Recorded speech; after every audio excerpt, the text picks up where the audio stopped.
Nigel Saunders. The Canadian bonsai enthusiast has over 25 years of experience in the art form and plays an important part for the online community, learning and living with this hobby. He is one of the most influential icons on YouTube when it comes to bonsai. Over 50,000 loyal subscribers, thousands of minutes with content. There are few people gaining my curiosity and thoughts like this man as we follow him on his journey. We decided to work together and have a bonsai talk with each other. This resulted in some interesting questions and answers. Follow us on this episode as we enter the bonsai zone. Welcome to Bonsaitalk.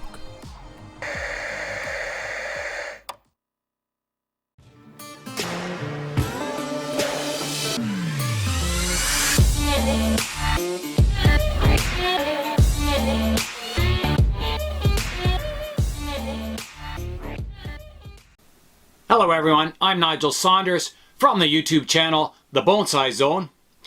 Johan's invited me here on Bonsaitalk, and we're going to exchange 10 tough questions to ask each other.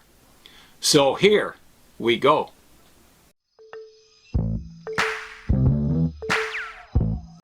Question number 1. I believe everyone has strengths and weaknesses. What are your strengths and weaknesses that you bring to the world of bonsai? I think that as a person, I'm a very curious type, you know.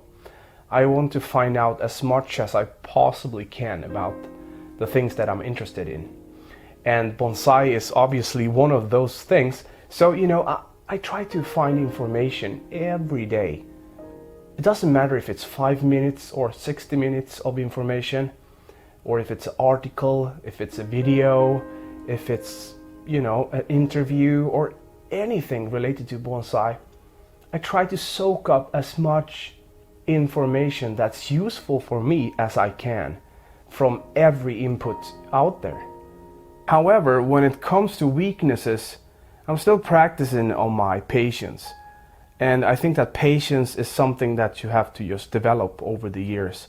You're not born with it, you have to just adapt it to your lifestyle. And patience is definitely one of the most important things to develop when you're dealing with bonsai. So put down my scissors, work on my patience, definitely.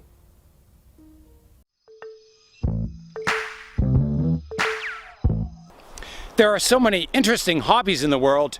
Why do you choose to grow bonsai? Getting into bonsai was different. It was not like any other creative process that I've done before, because it was a connection between art and nature. And that was just mind-blowing for me. At the same time, you know, I knew that I wanted a lifelong hobby. I wanted something that I can have when I'm 40, 50, 60. Something that I can grow with, you know, something that will not just end. I've always been creative. Drawing and making pictures since I was a little child. I have worked with music. I've used to work as a graphic designer. I think I like that part when you create something and you get to see the transformation. That's really powerful, I think. I think that small projects, that's just not my thing. It doesn't get me anywhere, if that makes any sense. I'm at the age of 34 now, and I want to do this for the rest of my life. I'm not going to change to anything else now when it comes to my lifestyle or hobby. I'm sticking with bonsai till the end. Having nature in a small format is just so cool. I still think it's really cool, and I've been doing this for years.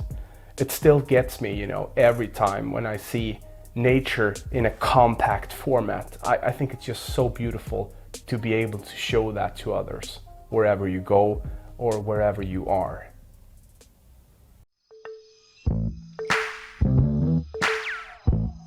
Where do you see your bonsai journey taking you in 10, 20, 30, and 40 years from now?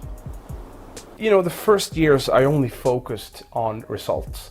I was so eager and I wanted to see results all the time. That was all I could think about. I wanted to have a really highly refined old bonsai tree in my garden. I wanted that so bad, and I didn't have that abundance and money that I have now. I didn't know what it was all about. I hope that I will improve over the years and that I can become the best version of myself doing this for the rest of my life. If you ask me if I want to start up a nursery or work with bonsai full-time, if the right opportunity opens up, if the right people are there at the same time with the right timing, definitely yes, without any hesitation at all.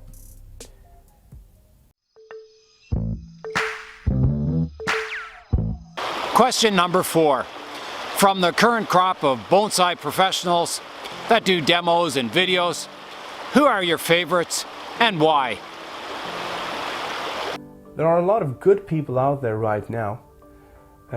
One of the best, I think, is Ryan Neal, because he has a very modern and a very strong horticulture way of viewing and dealing with bonsai.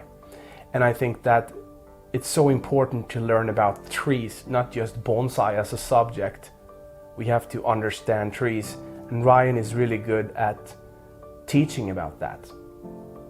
Another bonsai professional that I really like is Walter Paul from Germany, Europe.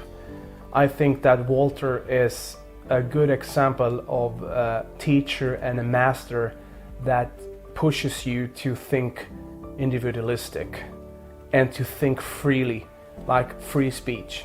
He is always criticizing the old standards and laws and rules about bonsai in a very constructive way. He is a big part of the Western European culture with bonsai, the whole community. Walter is pushing everyone and everything in the right direction, I think. I think he is a person to listen to and a person to learn from when it comes to modern bonsai culture and cultivation.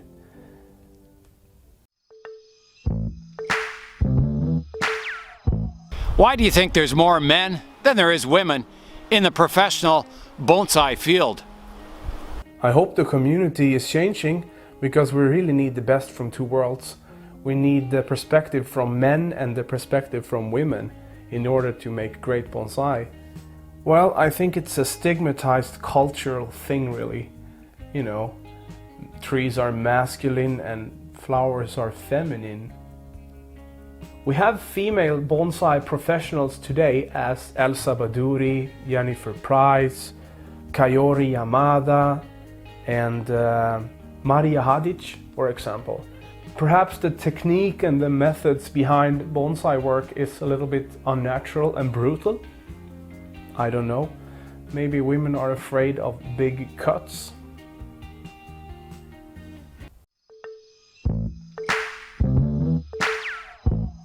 If you could only grow one species of tree, what kind would it be? Probably Scots pines, because it's one of those few trees, together with some other species, that really represents Scandinavian nature. If I can make a second choice, a number 2 on the list go-to tree, it would be birch. I just completely love birches, and I am so baffled why you never see a really good birch in the big shows down in Europe or the exhibitions. It's just a mystery to me, because we have them everywhere here in Scandinavia, in our woods and forests. If you could go anywhere on the planet Earth to see trees, where would you go? With the risk of sounding a bit boring and not having any imagination at all, I must say Japan. Japan is one of those places that I'm dreaming of, going to, but I have not been able to do it yet. I'm gonna visit all the nurseries that I possibly can, all the markets, all the temples, all the gardens, and see what they have to offer and see what kind of experience I will get out of that. So yeah, Japan.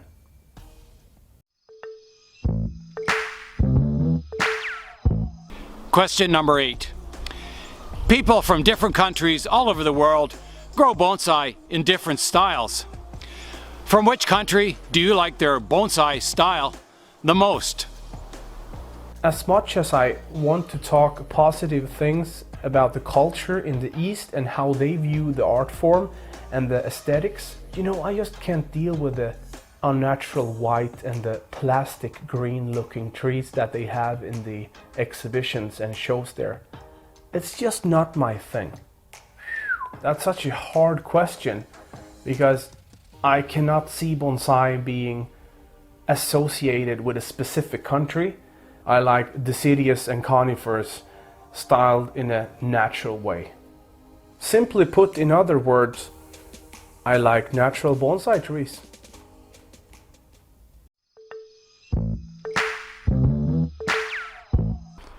How do you think climate change will affect the hobby of bonsai in the next 50 years? I sadly believe in global warming. And I think that in 50 years' time we will have big problems with our climate if we're not able to make something out of it quick and make a change. We will have extreme swings in temperature, we will have animals and species that will be completely extinct and will be gone because of environmental changes. I like to think that the winters and the summers that we have in Sweden are very strange sometimes, and the seasons don't make any sense.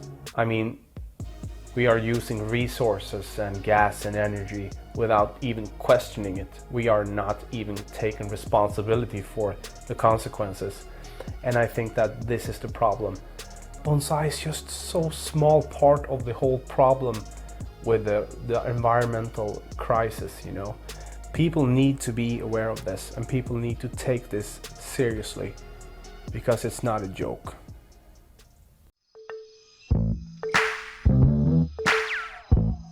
Question number 10.